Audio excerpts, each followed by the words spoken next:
அரசு அதிகாரிகள் மற்றும் அரசியல்வாதிகளுடைய படுகொலைகள் மிரட்டல்கள் தொடர்பான விசாரணைகள் தீவிரப்படுத்தப்பட்டிருக்கின்றன. நேற்றைய தினமும் குறிப்பிட்டிருந்தோம். அதே போன்று தமிழ் தேசிய கூட்டமைப்பின் வேட்பாளராகவும் சமுத்தி அதிகாரியாகவும் இருந்த நாவிதன்வெளி பகுதியிலே படுகொலை செய்யப்பட்டிருந்தார். 18/5/2006 காலப்பகுதியிலே சுந்தரம் கமலராஜ் என்கின்ற கமல் என்று எல்லோராலும் அழைக்கப்படுகின்ற 36 வயதான ஒருவர் படுகொலை செய்யப்பட்டிருந்தார்.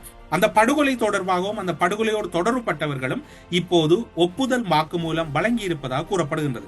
அதே காலப்பகுதியிலே 2005 உங்களுக்கு ஞாபகம் இருக்கும், விடுதலை புலிகள் கருணா பிளவின் பின்னர் 7/12/2005 காலப்பகுதியிலே அம்பாறை மாவட்டம் மாதோட்டம் பகுதியூடாக கஞ்சிகுடிச்சாறு பகுதியில் இருந்த விடுதலை புலிகளின் நிலைகள் மீது தாக்குதல் நடத்துவதற்காக இனிய பாரதியினுடைய குழு ஒன்று செல்லுகின்றது.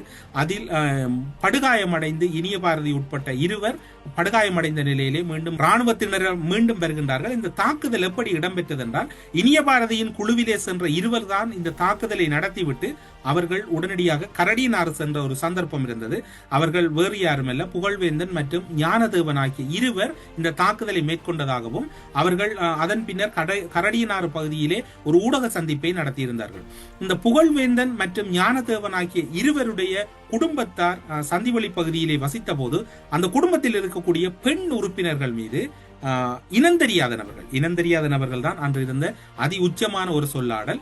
இனந்தெரியாத நபர்கள் அந்த 2 நபர்களுடைய குடும்பத்தார் இருந்த பெண் உறுப்பினர்கள் மீது இனந்தெரியாத நபர்கள் துப்பாக்கி பிரயோகம் மேற்கொள்ளப்பட்டு இவருடைய சகோதரிகள் மற்றும் உறவு சார்ந்தவர்கள் உயிரிழந்ததான ஒரு தகவல் இருக்கின்றது. அவை தொடர்பான விடயங்களும் இப்போது அலசி ஆராயப்படுவதாக கூறப்படுகின்றது.